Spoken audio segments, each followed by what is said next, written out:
வணக்கங்க, welcome to அமுத சுவை. இன்றைக்கி கடலைப்பருப்பு உருண்டை குழம்பு எப்படி வைக்கிறதுன்னு பார்க்கலாம். தேவையான பொருள் 200 கிராம் கடலைப்பருப்பு தண்ணி ஊற்றி 2 மணி நேரம் நல்லா ஊற வச்சுக்கணும்.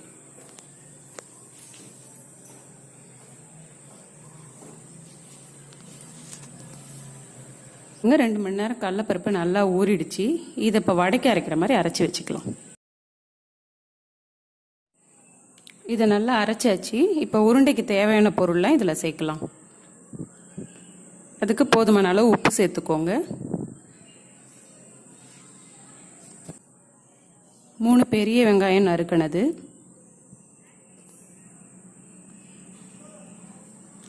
3 பச்சை மிளகாய், கருவேப்பிலை, கொத்தமல்லி,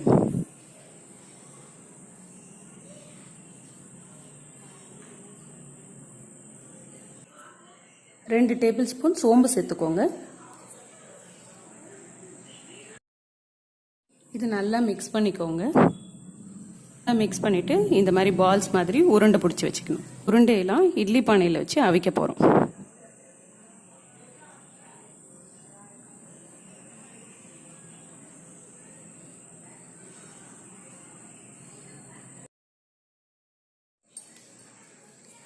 இப்போ பாருங்கள், உருண்டையெல்லாம் நல்லா வெந்துடுச்சு. அவிச்ச உருண்டையை தனியாக எடுத்து வச்சுக்கலாம். குழம்பு வைக்க தேவையான பொருள் 2 வெங்காயம் நறுக்கி வச்சுருக்கு, 2 தக்காளி நறுக்கி வச்சுருக்கு, கொஞ்சம் பூண்டு, கொஞ்சம் கருவேப்பிலை, கொத்தமல்லி. தாளிக்க கடாயில் 3 டேபிள் ஸ்பூன் எண்ணெய் ஊற்றிக்கோங்க.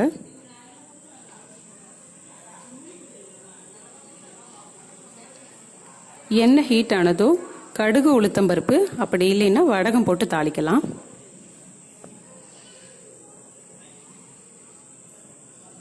இப்போ வடகம் நல்லா பொரிஞ்சு வந்துடுச்சு. இப்போ வெங்காயத்தை சேர்க்கலாம். வெங்காயத்தை ஒரு 2 நிமிஷம் நல்லா வதக்கிக்கலாம்.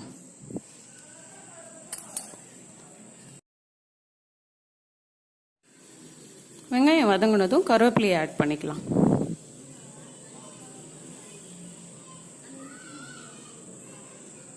நல்லா வதங்கிடுச்சு. இப்போ பூண்டு சேர்த்துக்கலாம்.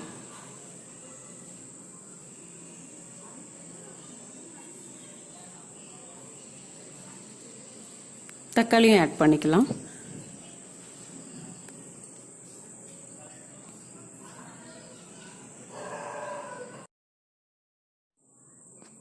தக்காளி நல்லா மசிஞ்சிடுச்சு. இப்போ உப்பு சேர்த்துக்கலாம் தேவையான அளவு.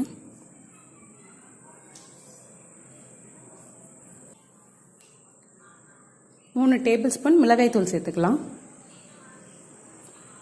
குழம்புக்கு தேவையான அளவு 2 கிளாஸ் தண்ணி ஊற்றிக்கலாம்.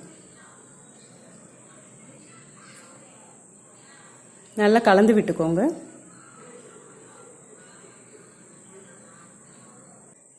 குழம்பு கொதிக்கணும், அதனால் நம்ம ஒரு 5 நிமிஷம் மூடி வைக்கலாம்.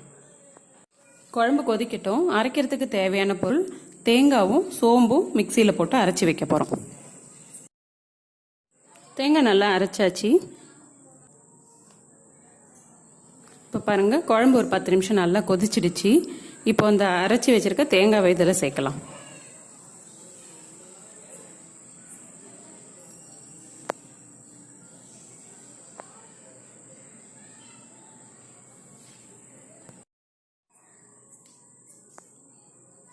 கொஞ்சம் தண்ணி ஊற்றி மூடி வைப்போம், கொதிக்கட்டும். பாருங்கள், குழம்பு நல்லா கொதிச்சு வந்துடுச்சு. மிளகாத்தூள் வாசனையெல்லாம் போயிடுச்சு. இப்போ அந்த தனியாக வேக வச்சிருக்க உருண்டையெல்லாம் இதில் ஆட் பண்ணலாம்.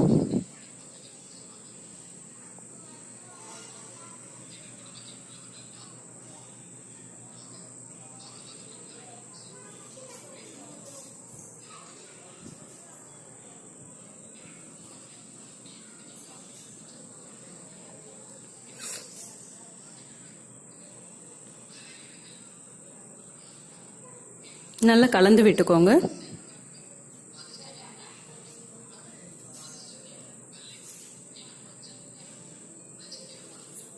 கொஞ்ச நேரம் கொதிக்கட்டும், மூடி வைக்கலாம்.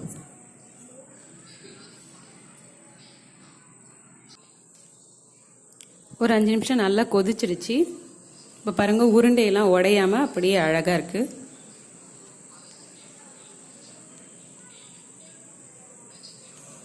அவ்வளோதான். இப்போ இறக்கி வச்சிடலாம். சூப்பரான கடலைப்பருப்பு உருண்டை குழம்பு ரெடி. நீங்களும் ட்ரை பண்ணி பாருங்கள். Please like and subscribe. Thank you.